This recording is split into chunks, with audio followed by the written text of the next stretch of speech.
오늘 우리에게 주시는 하나님 말씀 이사야 56장 9절과 10절 두 절의 말씀 보시겠습니다. 들의 짐승들아, 삼림 중에 짐승들아, 다 와서 삼키라.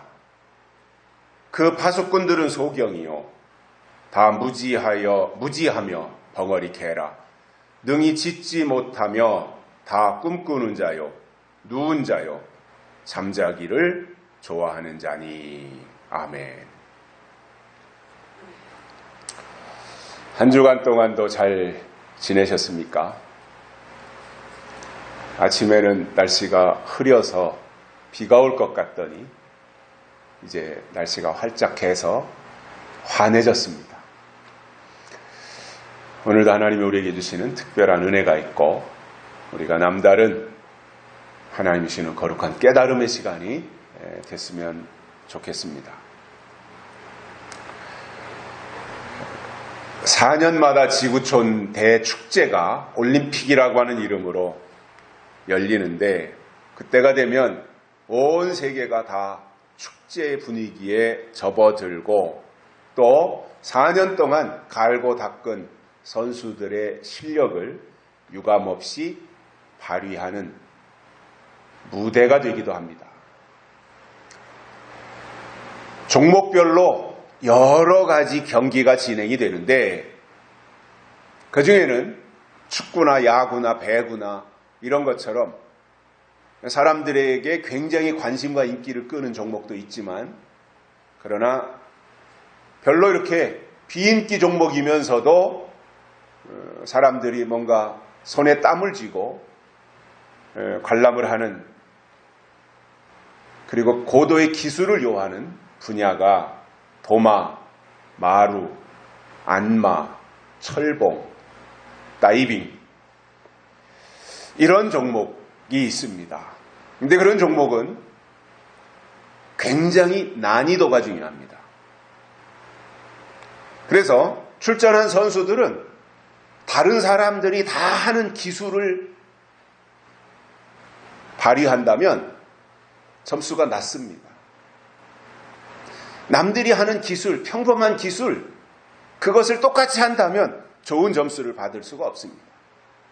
그래서 좋은 선수일수록 남들이 잘 안 하는 까다로운 기술, 그리고 다른 선수들이 좀 꺼리는, 실수할까봐 꺼리는 그러한 분야에 도전을 하고 자기 나름대로 또 새로운 기술을 개발을 해서 높은 고도의 난이도를 성공시키면 좋은 점수를 받을 수 있고 메달권에도 도전을 할 수 있습니다.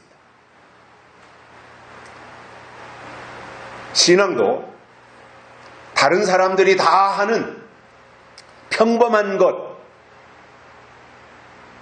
그것은 이미 단계별로 거쳐와야 되고 그 과정을 이미 통과했어야 되고, 그런데 10년, 20년 신앙생활하면서 맨날 다른 사람들이 하는 평범한 그 상태에만 계속 안주해 있다면 좋은 점수를 받을 수가 없기 때문에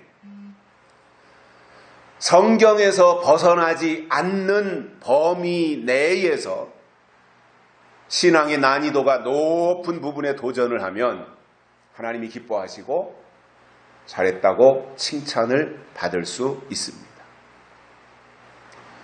그런 의미에서 요한계시록을 중심에다 두고 그 말씀이 원하는 방향으로 신앙생활을 한다면 하나님이 보실 때 그것은 난이도가 매우 높은 신앙이고 금메달을 목에다 걸 수 있는 계기도 마련될 수 있습니다.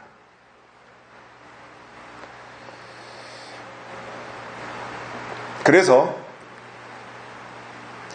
우리가 신앙생활을 하는 데 있어서 이러한 부분들에 대해서 바울 사도는 단단한 식물이라고 표현을 하고 있습니다.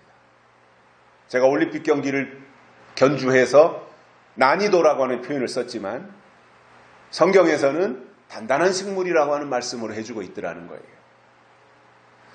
남들이 다 먹는 그냥 평범한 음식, 그냥 자기 먹기에 그동안 익숙했던, 그리고 내 입에 맞는 이런 것만 부드러운 유동식 위주로 한다면 하나님 보실 때 그거는 남들이 다 하는 것으로 그냥 평균 점수 정도는 받겠지만, 그러나 성경이 말씀하고 있는 단단한 식물, 장성한 자가 먹고 선악을 분별해야 되는 그 음식이 있다고 하는 것을 우리에게 말씀하시고, 그것을 먹어야 하나님 보실 때 난이도가 높은 신앙이 될 수 있다는 거예요. 자, 이제 고3 학생들이 수능 고사를 볼 시간이 이제 점점 가까이 오고 있죠. 수능이 끝나면 올해 치러진 수능에 대한 평가를 이제 TV에 나와서 출제위원들이 이야기를 합니다. 그러면서 하는 얘기가, 이번 시험 출제에서 수학은 변별력이 어땠고, 영어에서는 변별력이 어땠고, 그래서 뭔가 좀 이렇게 평균적인 학생들이 그거를 보고 답을 쓸 수 있는 평균의 문제도 출제하지만, 그 중에는 변별력이 높은, 난이도가 있는, 그래서 정말 꼼꼼히 공부한 학생들만이 그 답을 쓸 수 있는, 그래서 실력을 요구하는 그러한 문제도 숨겨놓았다라는 이야기들을 하는 거예요. 그래서 정말 실력 있고 공부 잘하는 학생들은 그러한 문제까지도 파고 들어가서 그 문제가 요구하는 답을 찾아서 작성할 수 있어야 좋은 점수를 받을 수가 있는 것입니다. 우리가 성경을 통해서 하나님의 역사를 보는데, 성경은 창세기로 시작해서 요한계시록으로 끝납니다. 그러면 지금은 이미 창세기 시대가 지났어요. 천지창조 시대 지났어요. 구약의 선지자들이 활동했던 시대가 지났어요. 예수님이 이 땅에 초림하셔서 십자가에 달려 돌아가시는 그 시대가 지났어요. 단계로 진행이 되기 때문에 하나님의 일은 지금도 계속해서 진행이 되고 있기 때문에, 그 시점에서 살아가고 있는 사람들은 하나님의 역사가 지금 어느 시점을 통과하고 있는가, 이러한 것들을 눈여겨 성경을 통해서 살펴보면서 내 신앙을 추스려야 될 때가 있다라는 겁니다. 뭔가 이렇게 세상도 보면, 우리가 자연의 질서도 보면, 지금이 환절기라 그러잖아요. 여름이 지나고 가을로 접어드는 이 과정. 그래서 온도가 바뀌고 또 기온이 달라지고, 그러는 가운데서 뭔가 비도 내리면서 이 계절이 바뀌고 있다라고 하는 것들에 대해서 우리에게 알려주잖아요. 자연을 통해서. 그러면 거기에 맞게 이제 온도가 내려가니까 좀 긴 옷을 입는다든가, 아니면 밤에 잠을 잘 때 두꺼운 이불을 덮는다든가, 그래도 추우면 보일러를 켠다든가, 그래서 온도를 끌어올린다든가, 이러한 것을 하는 것처럼 영적인 계절도 때를 따라서 진행이 되고 있다라고 하는 것. 그래서 구약이 봄의 계절이었다면 신약은 여름의 계절에 해당이 되고, 이제 예수님이 다시 오실 때가 되는, 그래서 결실하는 것을 수확하는 가을의 단계로 접어들고 있고, 그래서 예수님이 오셔서 천년왕국이 이루어지면 그것은 안식으로 들어가는 그 단계를 우리가 성경을 통해서 또는 자연의 질서를 통해서 바라본다면, 지금 이 시점이 어느 분기점을 지금 우리가 통과하고 있는가, 이러한 것을 살펴보면서, 그리고 지금이 시대의 끝자락에 와 있는 것을 여러 가지 징조를 통해서 느낀다면, 당연히 요한계시록 중심의 신앙생활을 해야만이 하나님이 그 신앙의 난이도를 보시고 하나님이 인정을 하시는 것이지, 지나간 법만 맨날 붙잡고 거기에만 매달려 있다면 심판받을 수밖에 없는 것입니다. 무엇보다도 설교자들은 성경에 투철해야 됩니다. 그리고 성경적 신앙으로 무장을 해야 됩니다. 성경에 투철해야 된다고 한 것은 된일적 요소만 투철해야 하는 것이 아니라 성경의 예언으로 두신 될 일에 대해서까지 투철해서 하나님을 믿고 천국에 가겠다고 하는 사람들에게 하나님의 뜻을 제대로 알려주고 하나님이 하실 일이 이런 것이니 우리가 신앙생활을 이 방향으로 가야 된다고 하는 것에 대해서 말해줘야 성공적인 신앙생활을 할 수 있는 것입니다. 그런데 설교자들이 맨날 똑같은 이야기만 하고 똑같은 소리만 한다면 거기에는 난이도가 없어요. 변별력이 없는 거예요. 그리고 그 똑같은 지나간 얘기만, 옛날 얘기만 맨날 한다고 하는 것은 그 속에 새로운 것이 없기 때문에 하나님께 주목을 받을 수 없는 겁니다.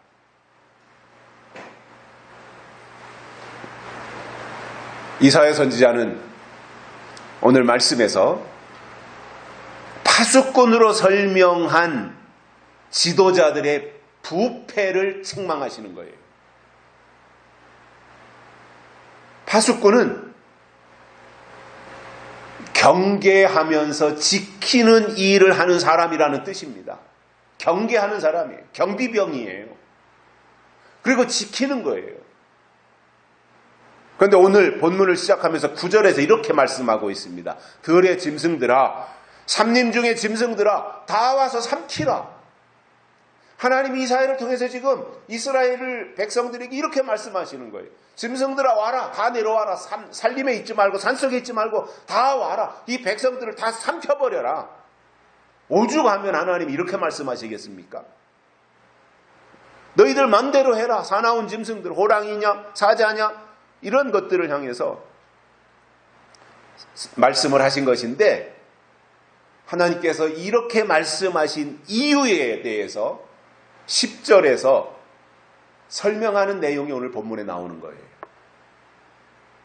그래서 사실상 이스라엘의 지도자들이라면, 교회의 지도자들이라면 들짐승들로부터 지켜내야 할 파수꾼들의 역할을 올바로 감당해내야 되는데 파수꾼들이 부패하다 보니 그 역할을 못하게 됨으로 인해서 하나님이 화가 나신 거잖아요. 그래서 이 파수꾼들의 영적인 상태가 이사야 시대에 어땠는지 세 가지를 깨닫고 은혜를 받겠습니다. 첫째로는 파수꾼들은 소경이었습니다. 소경은 눈은 있지만 볼 수 없는 장애를 가진 사람들로서 맹인이라고 부릅니다. 그런데 이 맹인이라고 하는 것이 육신적으로는 시력이 없어서 볼 수 없는 그 장애이지만 아울러 같은 뜻으로 눈은 떠서 나무도 보고 집도 보고 사람도 보고 이 사물에 대해서는 볼 줄 아는데 글씨를 읽지 못하는 사람들을 향해서는 문맹이다 이렇게 말합니다. 그것도 맹인이라는 거예요. 글씨를 못 보는 맹인이다 이거예요. 지금이야 이제 다 뭐 기본적으로 학교에 가고 교육을 받으니까 문맹률이 우리나라는 거의 없지만 지금도 저 아프리카나 이런 나라에 가면 문맹률이 굉장히 높은 거예요. 학교 가는 사람들이 거의 없으니까요. 어떻게 글씨를 모르는, 말은 할 줄 아는데 글씨는 쓸 줄 모르는 거예요. 이게 문맹이잖아요.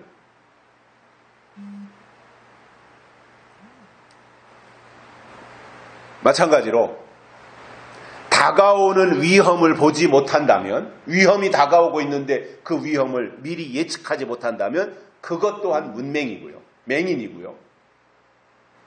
또 오류가 나타나고 있는데 그 오류를 식별하지 못하는 것도 소경이다 말입니다. 환란이 오고 있는데 환란을 보지 못한다면 소경이다 그 말입니다. 예수님이 재림하고 계신데 다시 오시는 예수님을 보지 못한다면 그것 또한 소경이다 말입니다.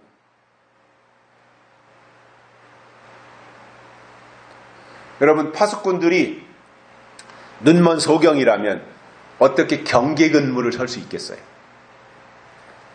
그리고 파수꾼이 소경인데 어떻게 백성들을 안전하게 지켜낼 수가 있겠습니까? 여기서 파수꾼이라고 하는 단어로 사용한 이 말은 교회를 맡은 종들을 의미합니다. 파수꾼. 교회 지도자들을 말해요. 교회를 맡은 종들이에요. 그런데 그들이 소경이다 이 말입니다. 이 말이 조금 전에 설명드린 것처럼 이게 무슨 의미냐면은 성경의 글씨는 보는데 하나님의 약속을 보지 못하는 거예요. 또 하나님의 뜻을 보지 못하고 하나님이 진행하고 전개하시는 하나님의 시대를 보지 못하며 계시록에서 말씀하고 있는 예언을 보지 못하면 소경이다 말입니다.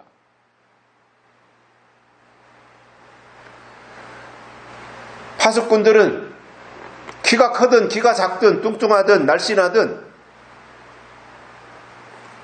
다른 게 중요하지 않아요.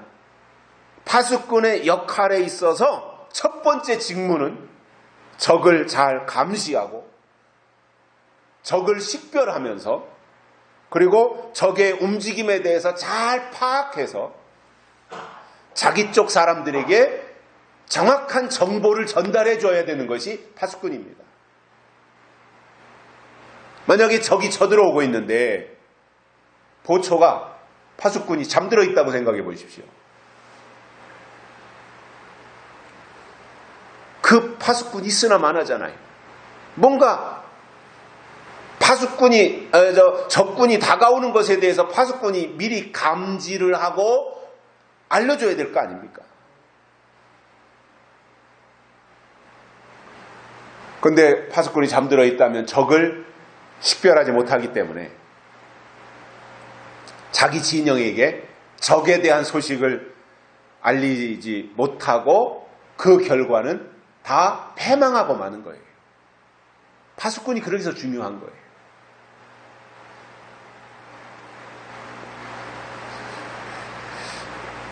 하나님이 교회에 파수꾼을 세우신 목적이 있습니다. 파수꾼으로 목사를 세우신 목적이 있습니다. 그리고 그들에게 하나님이 요구하시는 것이 있습니다. 파수꾼은 세상을 바라보는 것이 아니라 성경에 나오는 약속과 계시를 바라보며 깨어서 사탄의 역사가 어떻게 진행이 되고 사탄의 역사가 지금 어떻게 점령군으로 쳐들어오고 있고 사탄의 역사가 어떻게 지금 활동하고 있고 사탄의 역사가 교회를 또는 믿는 자들을 무엇으로 어떻게 공격하고 있는지 이러한 것들을 정확하게 파악을 해서 상황을 알려줘야 되는 것이 파수꾼입니다. 세상 지식 전달하는 사람들이 아닙니다. 세상 지식 전달하는 사람들은 대학교 교수들이 얼마든지 합니다. 파수꾼은 세상 지식 전달하는 사람들이 아니라 영적으로 마지막 악한 세력들이 어떻게 활동하고 있고 지금 어디쯤 왔고 그걸 대비하기 위해서 우리가 어떻게 깨어서 준비해야 될 것인가 이러한 것을 알려줘야 되는 거예요. 그래서 파수꾼은 또 다른 말로 하면 영적 불침번입니다. 그래서 불침번은 남들이 다 잠들어 있어도 깨어있는 사람이 불침번이에요. 그래야 불침번이 깨어있으면 100명의 중대원들이 다 잠들어 있어도 불침번 하나 깨어있으면 그 부대는 깨어있는 부대인 겁니다. 그런데 불침번이 잠들었다, 보초가 잠들었다, 그 부대는 죽은 부대인 겁니다. 아무리 시대가 칠흑같이 어두워지고 다 졸며 잠자고 있을지라도 파수꾼이 불침번으로 깨어서 그 교회를 또는 그 시대를 지키고 있으면 그 성은 안전한 거예요. 그런데 불침번이 잠들어가지고 잠꼬대나 하고 헛소리나 하고 있다면 그 성은 아무런 희망이 없는 겁니다. 그래서 파수꾼인 목사는 오직 성경을 통해서 하나님의 약속을 바라보아야 되고 또 그 말씀이 이루어지기를 사모하기 때문에 처한 상황이나 부닥친 어떠한 현상을 극복하면서 예언의 말씀만 바라보고 가야 초점이 흐려지지 않는 겁니다. 올바로 갈 수 있는 것입니다. 자, 이것을 계시록으로 말한다면 황충이와 마병대가 나오는 것을 대환란이라고 표현을 해요. 그리고 대환란은 나팔로 말하면 5째 나팔과 6째 나팔이에요. 이것이 예수님이 재림하시기 전에 일어날 현상이에요. 대환란은 예수님이 오시기 전에 일어날 현상인 거예요. 그래서 대환란을 통해서 황충이와 마병대, 거짓 선지자들이죠. 이것들이 나타나가지고 다시 오실 예수님의 길을 가로막는 거예요. 그래서 사람들로 하여금 믿음이 흐트러지게 하고 예수님을 바라보는 것이 아니라 세상을 바라보게 만들고 그래서 예수님이 오셔도 알아보지 못하도록 혼탁하게 만들어 놓는 것이 대환란인 겁니다.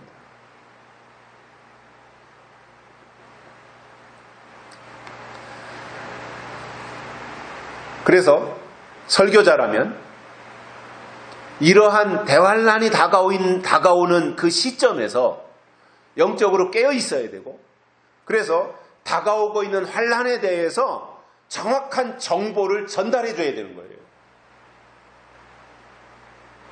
그런데 그것을 하지 않는다면 그 교회는 황충이가 올 때 아무런 것에 대해서 예고하지 못했기 때문에 그 교회는 쑥대밭이 되고 마는 것입니다.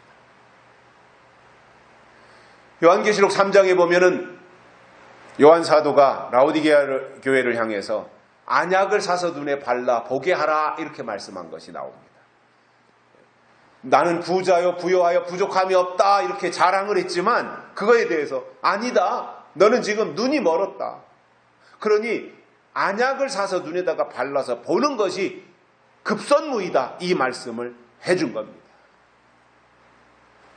예수님 말씀하신 것 중에 이런 말씀 있잖아요. 소경이 소경을 인도하면 둘 다 구덩이에 빠진다. 이 말씀을 하셨습니다.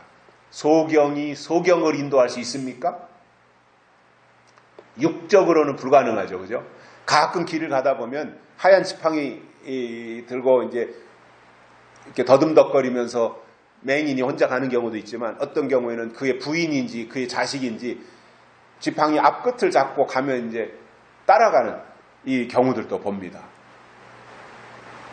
아무리 내가 시각장애인으로서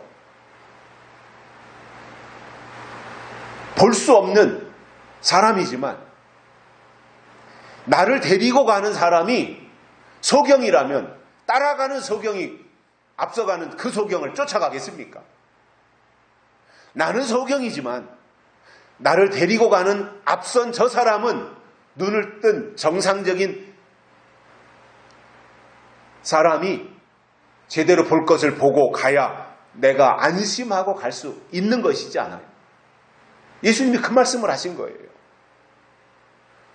소경이 소경을 인도한다. 앞에 소경은 설교자이고 뒤에 소경은 따라가는 신자들인데 중요한 것은 뒤에 사람이 소경이냐 눈 떴느냐 이게 중요한 것이 아니라 앞서가는 사람이 눈 뜬 사람이냐 소경이냐 이게 중요하다는 말입니다.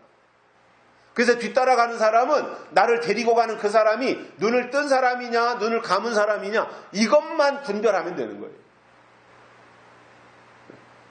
그래서 나를 지금 데리고 가는 저 사람이 눈을 제대로 뜨고 정상적인 사람이다.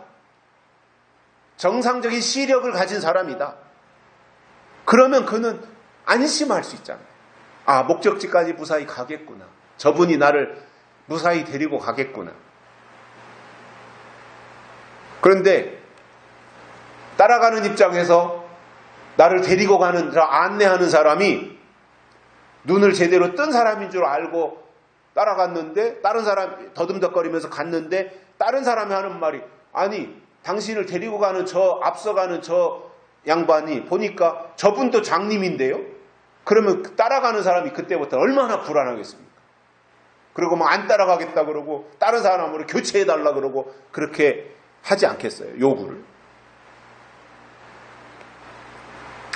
그래서 앞서가는 설교자가 성경을 통해서 하나님이 주신 예언을 제대로 간파해야 되고, 인도하는 설교자는 다른 것은 부족하더라도 영적으로 하나님에 대해서 눈을 떠야 된다는 것이고,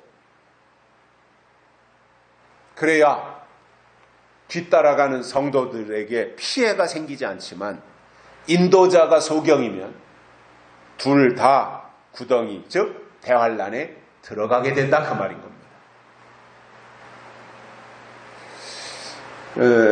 자동차를 운전하다 보면 어떤 때 깜빡 졸음이 올 때가 있어요.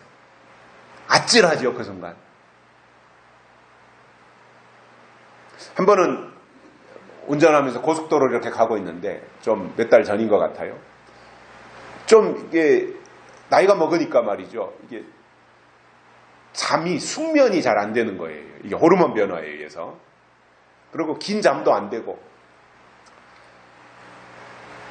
그 이제 어떤 때 잠을 설친 날, 다음날 부득이하게 또 운전을 해야 될 경우, 그런 날은 제가 잘 운전을, 장거리는 안 하는데, 부득이한 경우들이 있어가지고, 그날 가는데, 제가 정신을 똑바로 차리죠. 아, 이거, 지난번에 잠을 못 잤지만 내가 운전 졸면 안 된다.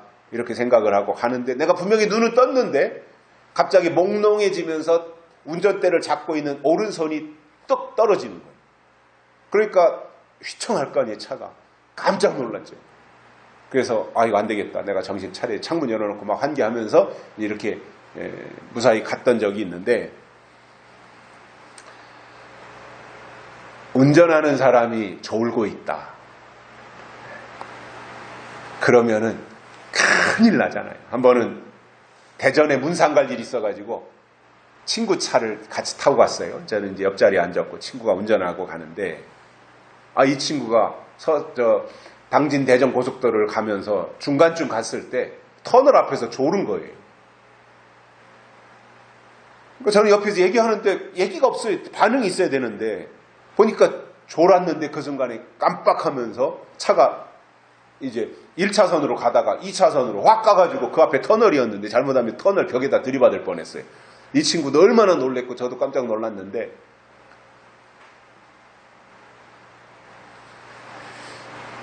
고속도로를 달리면서 시속 100km 이상을 달리다가 존다면 그 순간 정말 그것이 고속도로를 벗어난다든가 어디 가서 충돌한다면 대형 사고가 나는 거잖아요.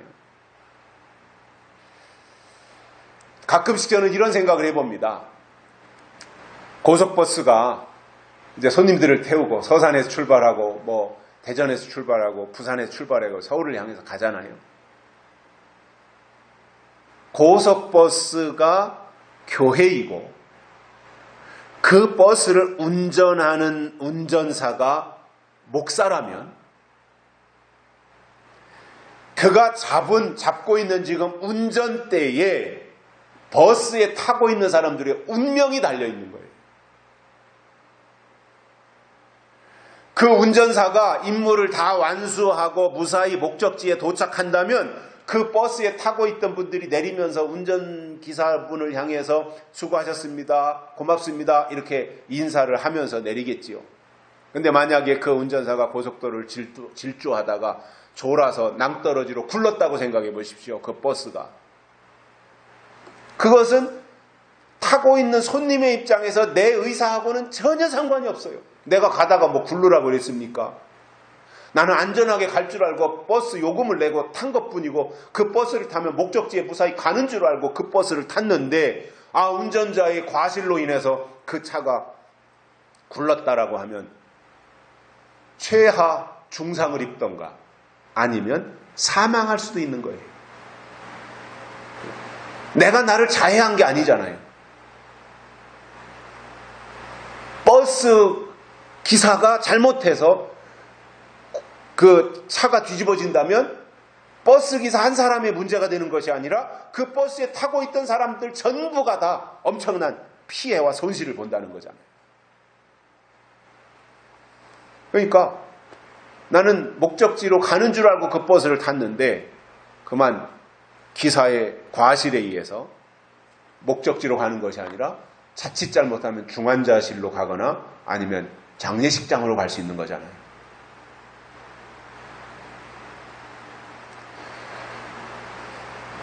그래서 깨어있는 것과 눈을 뜨는 것이 중요하고, 눈을 떴다면 그 증거로서 예언의 말씀을 보고 그 말씀을 가감없이 전해줘야 되는 거예요.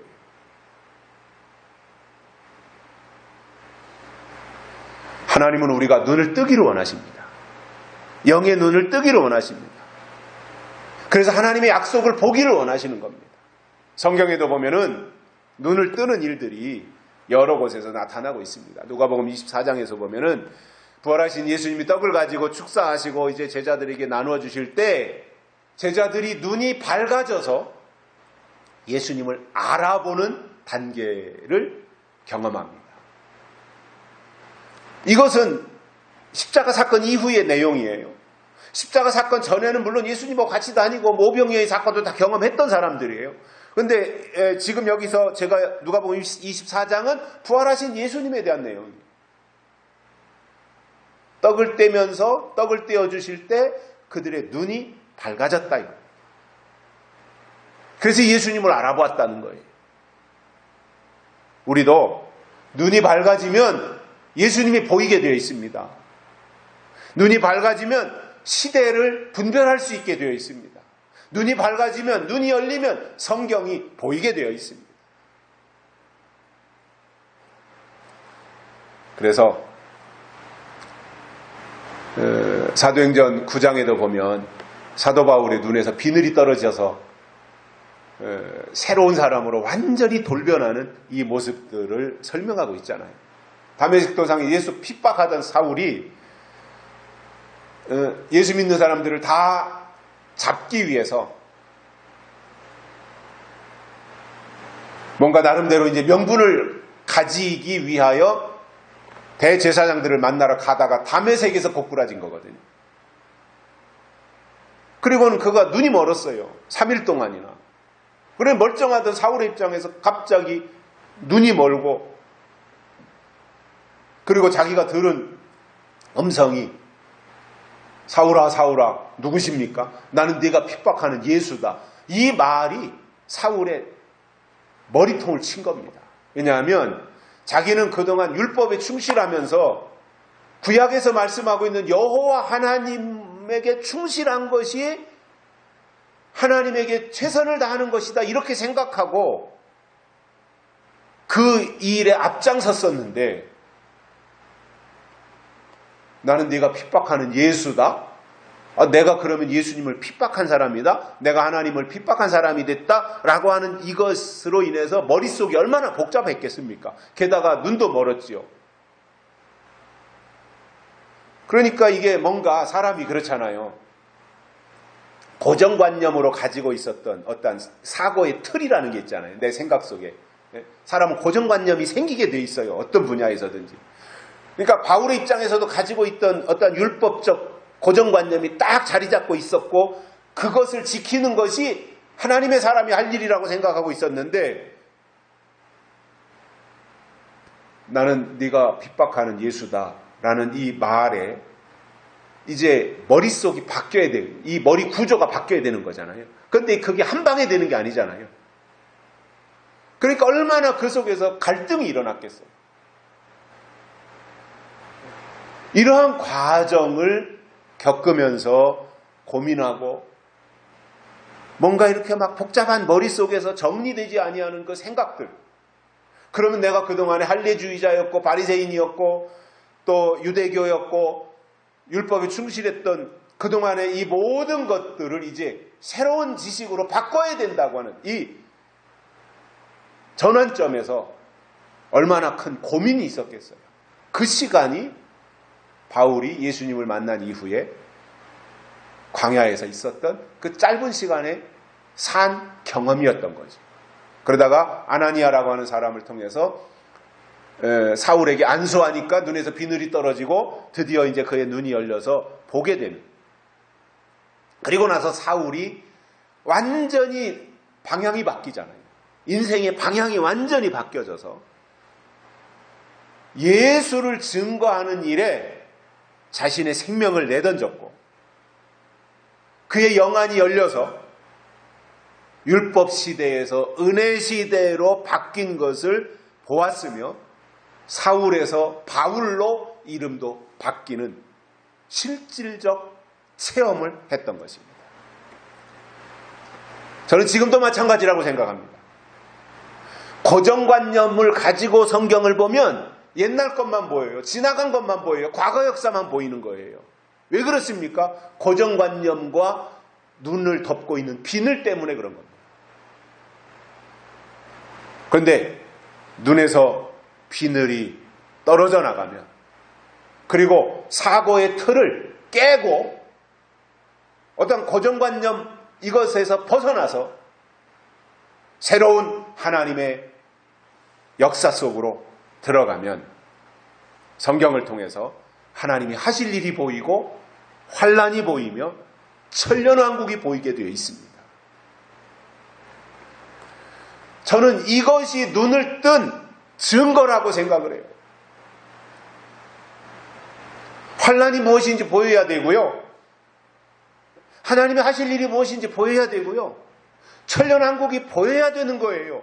이것이 영의 눈을 뜬 거예요.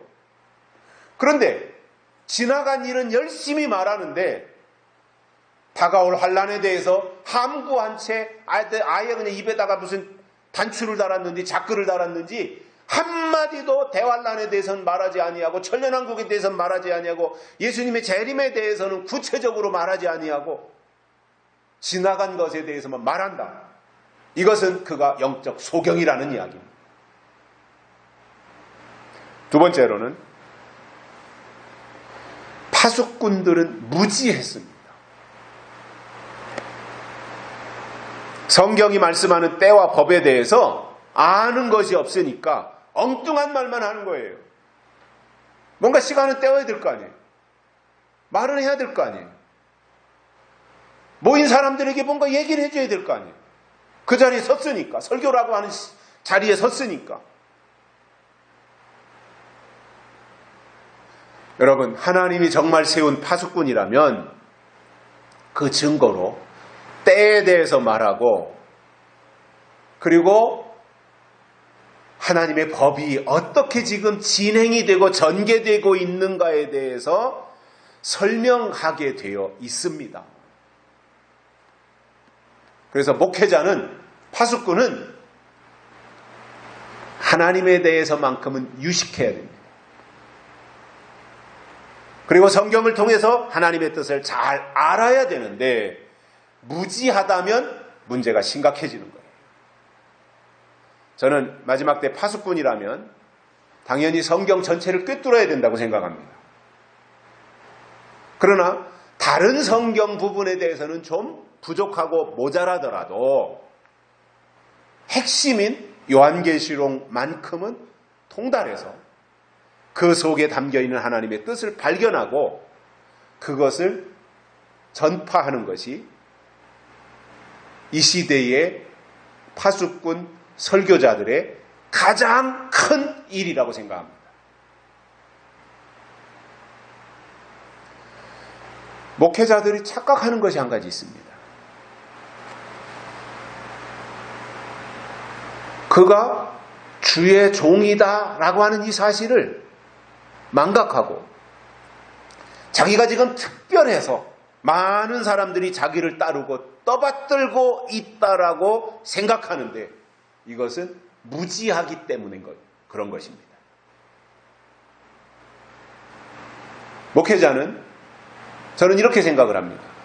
그야말로 성령 충만해서 힘있게 하나님의 말씀을 전파하면서 하나님을 증명하든가 파워풀하게 막 은사도 나타내고 기사와 이적도 나타내서 하나님의 살아계심을 만민들에게 알릴 수 있는 이러한 성령 충만한 모습을 유지하든가, 아니면 하나님의 말씀 속으로 깊이 들어가서 조목조목 하나님의 말씀을 깨닫고 증거하든가, 또는 남들이 깨닫지 못하는 요한계시록을 예언의 말씀으로 이해하고 사람들에게 약속을 알려주든가. 그렇지 않고 나는 목사네 하고 목에다가 힘을 주고 세상 얘기나 하고 땅의 얘기나 하면서 캐캐 묵은 지나간 얘기만 늘어놓는다면 그 사람 속에 하나님이 없다는 증거입니다. 그게 약속이 없다는 것은 하나님이 안 계시다는 말입니다. 예언이 없다는 것은 하나님이 그와 함께 하시지 않는다는 이야기입니다. 저는 1년에 한두 번 있을까 말까 할 정도로, 그 정도로 그냥 큰 교회 목회자들의 설교를 가끔씩 들을 기회가 있는데, 그 횟수가 1년에 한 번 될까 말까 할 거예요. 보면은 성경을 읽어놓고 그 속에서 하나님의 뜻과 예언을 깨닫고 설교하는 내용들을 거의 보지 못했습니다. 성경 본문 이야기는 합니다. 그것도 괜찮은 설교자들이 성경 본문 얘기는 해요. 아주 삼류들은 성경 읽어놓고 무슨 예화니 간증이니 이런 거나 잔뜩 갖다 늘어놓고 웃기는 얘기나 하다가 끝나는 건 이건 삼류고, 그래도 괜찮은 사람들은 성경 본문에 충실해요. 그 본문, 읽은 본문 가지고 그 내용을 설명하는 거예요. 근데 정말 하나님 앞에 시대적 파수꾼의 사명을 가진 사람은 그 말씀을 통해서 앞으로 될 일이 무엇이고 하나님이 하실 일이 무엇인지를 알고 예언의 말씀으로 접근해야 된다는 겁니다.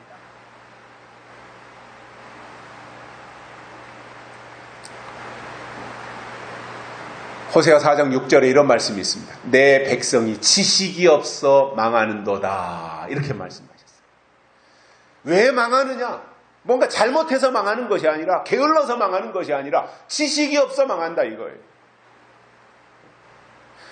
하나님을 아는 지식이 있어야 되고 하나님이 하실 일에 대한 지식이 있어야 되는데 하나님에 대해서 무지하면 망한다 이겁니다. 왜 신앙생활하는 거예요? 왜 교회 생활하는 거예요? 왜 설교를 듣는 거예요? 하나님이 누구신지, 하나님이 하신 일이 무엇이고 하나님이 하실 일이 어떤 것인지 알기 위해서 신앙생활하고 설교를 듣는 것이지, 여기서 무슨 학점 따는 것도 아니잖아요. 여기서 무슨 평생교육 하는 거 아니잖아요. 내가 여기서 학점 140점 이수해가지고 140학점 이수해가지고 대학교 졸업한 학위 따려고 하는 거 아니잖아요. 우리에게 중요한 것은 뭐예요? 하나님의 뜻이 중요한 거잖아요.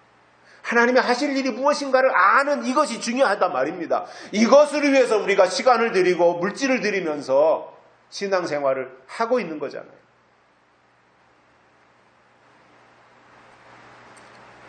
그래서 우리가 하나님을 아는 일에 최선을 다하자 이겁니다. 제가 새벽마다 이 큐티를 해서 보내드립니다. 물론 다른 이유들도 있지만 우리가 영적인 생활을 이렇게 좀 느슨해지지 않게, 왜냐하면 매일 같은 말씀을 접하면서 비슷한 시간대에 매일 우리가 이제 교회에 모이는 것이 쉽지 않으니까, 거리도 있고 또 뭐 코로나도 있고 여러 가지 상황들이 그렇잖아요. 그러니까 이렇게라도 해서 우리가 말씀의 백을 이어가자, 하나님을 아는 지식을 우리 속에 축적해가자, 이런 마음이거든요. 또 저 자신도 그렇게라도 안 하면 저도 풀어져요. 그러니까 저도 뭔가 그렇게라도 한 가지에 매여 있어야 나름대로 성경도 보고 또 그 속에서 깨달음도 얻고, 그리고 깨달은 것을 가지고 성경을 설명해서 한 10분 안팎되는 시간이지만 그렇게 해서 그 큐티를 통해서 하루를 열고 또 하루를 그렇게 말씀으로 살아가고 하는 이러한 생각들을 가지고 유튜브를 통해서 큐티를 보내드리고 있는 거거든요. 핵심은 그거예요. 하나님의 뜻을 올바로 알고 가자 이겁니다. 구약은 하나님이 누구시냐 이것을 알려주는 거예요. 구약은 하나님이 누구시냐, 신약은 예수님이 누구시냐 이거예요. 계시록은 다시 오실 예수님이 누구시냐 이걸 알려주는 거거든요. 그렇다면 우리가 알아야 될 거 아니에요.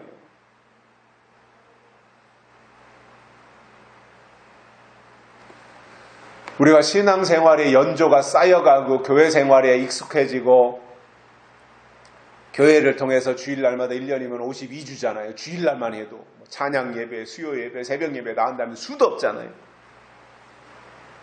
그만큼 신앙의 연조가 쌓여갔다는 것은 신앙의 난이도를 높이면서 신앙의 변별력도 높이면서 신앙의 단단한 식물도 먹으면서 우리가 더 장성한 신앙의 자리에 올라가자라는 거예요. 내 힘으로 안 되니까 하나님의 은혜를 덧입어야 되고 그리고 말씀 듣는 과정을 통해서 하나님을 아는 지식으로 채워가야 된다 그거예요. 하나님 우리에게 그것을 원하시기 때문에 하나님에 대해서 무지하다면 특히 예수님이 다시 오실 때가 가까워지고 있는데 다시 오실 예수님이 누구신지에 대해서 무지하다면 그는 심판에 들어가고 대환란에 빠지는 겁니다. 제가 종종 말씀을 드리지만 요한계시록을 통해서 대환란이 무엇인지 아는 사람은 대환란에 빠지지 않습니다. 그런데 아무리 신앙생활을 오래 했어도 대환란이 무엇인지 모르면 그는 대환란에 빠져도 모릅니다. 자기가 지금 대환란에 빠진 줄 모르고 그때도 여전히 교회 생활을 할 텐데 대환란에 빠진지도 모르는 사람이 그 대환란에서 벗어날 수 있겠습니까? 세 번째로는 이사야 선지자 당시의 파수꾼들은 벙어리 개였다 이겁니다.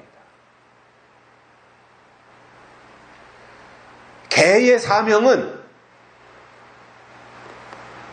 도둑이 자기 집으로 들어온다면, 낯선 사람이 누군가가 자기 집으로 들어온다면, 울타리 안으로 들어온다면 열심히 그것을 지져가지고 알려주는 거예요. 주인한테 열심히 알려주는 거예요. 그런데 개가 벙어리라고 생각해 보십시오. 짖지 못한다 개가. 그러면 그 개를 어디다 쓰겠어요?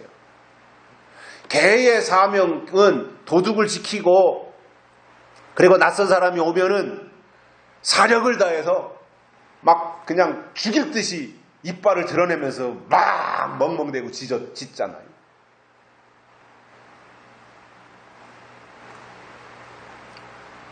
그걸 이제 자기 주인한테 신호를 보내는 거거든요. 그게 우리 주변에 지금 낯선 사람이 출몰했으니까 주인 이거 잘 살펴보라고 이것을 지금 주인한테 신호를 보내는 거예요. 근데 그 개가 벙어리라면 있으나 마나잖아요. 도둑이 들어와도 모를 거 아니에요. 벙어리인데 뭐 짖기를 해요. 그냥 멍청하니 그러고 있을 거 아니에요. 그 개가 있으나 마나.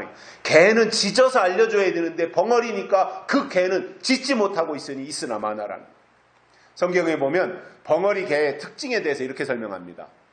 첫째로는 벙어리 개니까 짖지 못하는 거예요.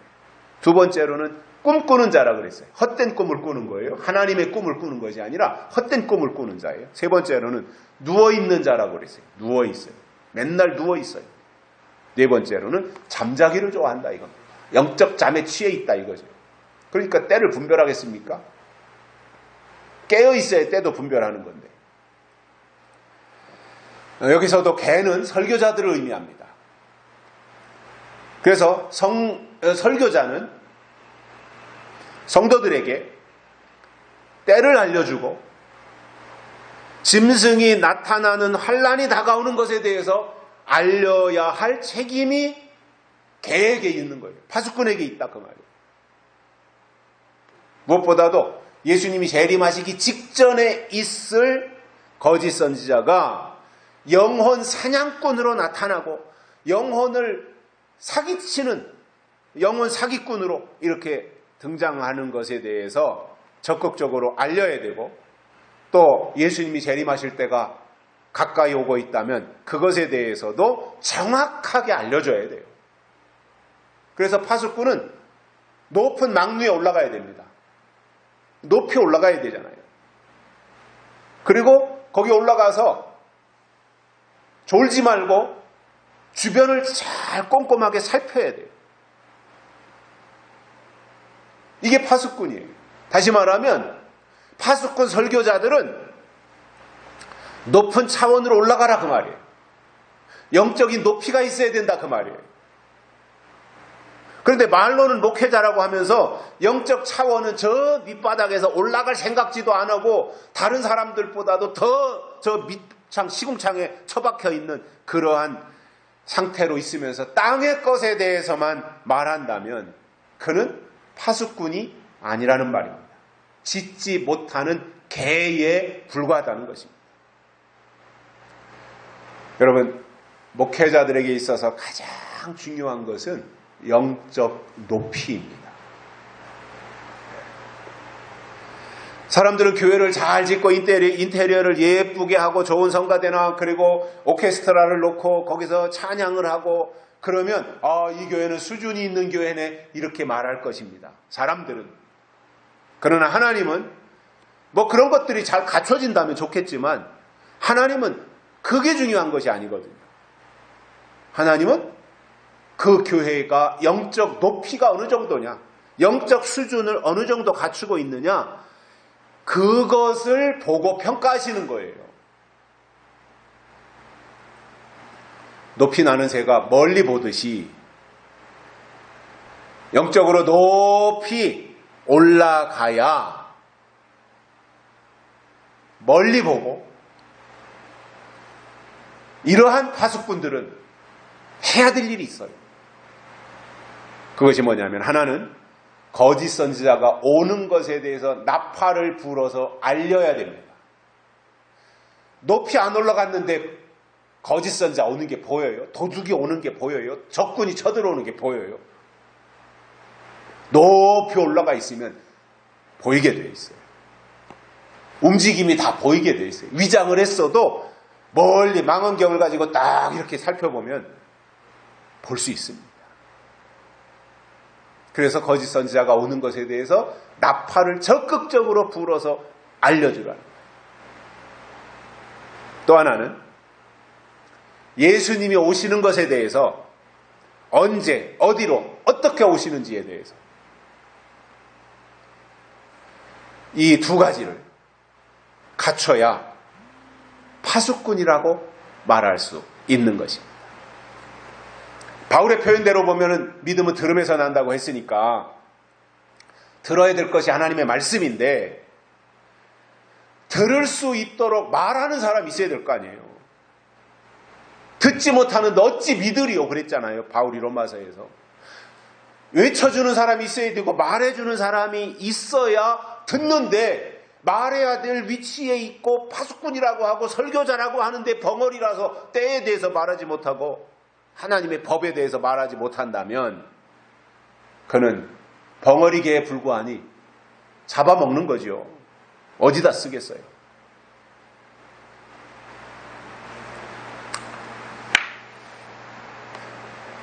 그래서 규모가 크냐 작으냐, 사람들이 많으냐 적으냐 이것이 중요한 것이 아니라 우리는 그러한 것을 볼 것이 아니라 거기에 하늘의 법이 있느냐, 거기에 하나님의 뜻이 있느냐, 이러한 것들을 기준으로 삼아야 되는 겁니다. 그래서 설령 설교자들이 때로는 잠깐 망각하고 세상으로 나가고 세상의 성공을 말하고 세상의 출세를 말하고 세상의 부귀영화를 말하면서 설교가 그런 방향으로 갈지라도 정말 영적으로 깨어있는 성도들이 그 교회에 몇 명이라도 있으면 한두 번은 그렇게 이해하고 가겠지만 번번이 설교자가 그런 방향으로 설교를 끌고 간다고 할 때 성도들이, 깨어있는 성도들이 뭔가 지적을 하지 않겠어요? 공개적으로 아는 것이 아니라 다 서로가 체면이 있고 지위가 있으니까 개인적으로 만나서 그렇게 가면 안 되는 거 아니냐, 성경은 이렇게 말하는데 오늘 목사님은 이렇게 하셨지 않냐 얘기해서 받아들이면 다 사는 거고 안 받아들이면 자기가 거기서 신앙생활 같이 못하는 거잖아요. 딴 데로 가는 거지요.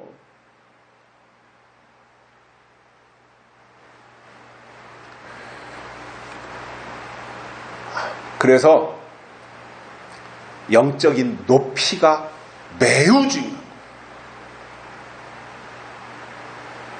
하나님이 보실 때 수준 있는 그 높이를 우리가 가져야 되는 거예요. 소경이 돼도 안 되고요. 무지해도 안 되고 짓지 못해도 안 됩니다. 그런데 안타깝게도 이사야 당시에 파수꾼들이 그랬다는 거예요. 그러니까 들짐승들아, 살림의 짐승들아, 다 와라. 지금 파수꾼들이 소경인데다가 다 무지한데다가 짓지도 못하고 있으니까 와서 짐승들아, 니들 마음대로 다 잡아먹어라 이거예요. 그게 바로 짐승을 향해서 허용한 거니까 이게 대환란이지 뭡니까? 대환란은 누구에게 오는 거예요? 무지한 자들에게, 짓지 못하는 자들에게, 눈먼 소경들에게 오는 게 대환란인 겁니다. 결론으로 파수꾼들은 영적으로 깨어 있어야 돼요. 그래서 그 시대에 나타내시는 하나님의 뜻을 깨닫고 시대를 분별하면서 악한 자들이 다가오는 통로를 알고 그것을 대비할 수 있도록 해야 될 책임이 있다는 것을 아시고, 우리가 정말 이 시대의 파수꾼들이 역할을 제대로 하고 있는가, 이것에 대해서 분별하면서 하나님께 인도함 받는 복된 믿음의 사람들이 되시기를 주의 이름으로 축복합니다. 살아계신 하나님 아버지 감사합니다. 오늘 또 우리를 불러주시고 하나님의 말씀을 듣게 해주셔서 감사를 드립니다. 오늘 주신 말씀 우리 삶의 터전으로 삼아서 파수꾼들이 올바로 깨어있게 하시고, 잠자는 파수꾼, 병든 파수꾼들을 만나거든 그들을 향하여 하나님의 뜻이 무엇인지 올바로 깨우쳐 줄 수 있는 믿음의 지식을 가지게 하시고, 하나님을 아는 지식이 우리 안에 더욱더 풍성해지도록 축복해 주옵소서. 다시 오실 예수님의 이름으로 간절히 기도드리옵나이다. 아멘. 찬송가 167장 부르시면서 헌금 드리시겠습니다. 167장 1절과 4절 부르시겠습니다.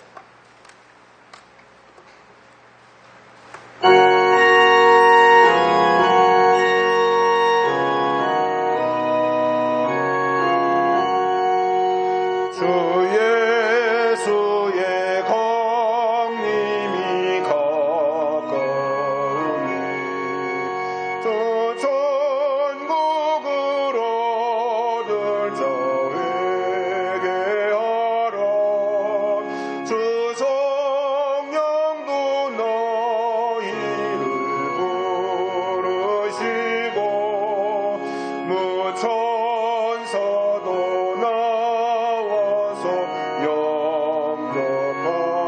4절입니다.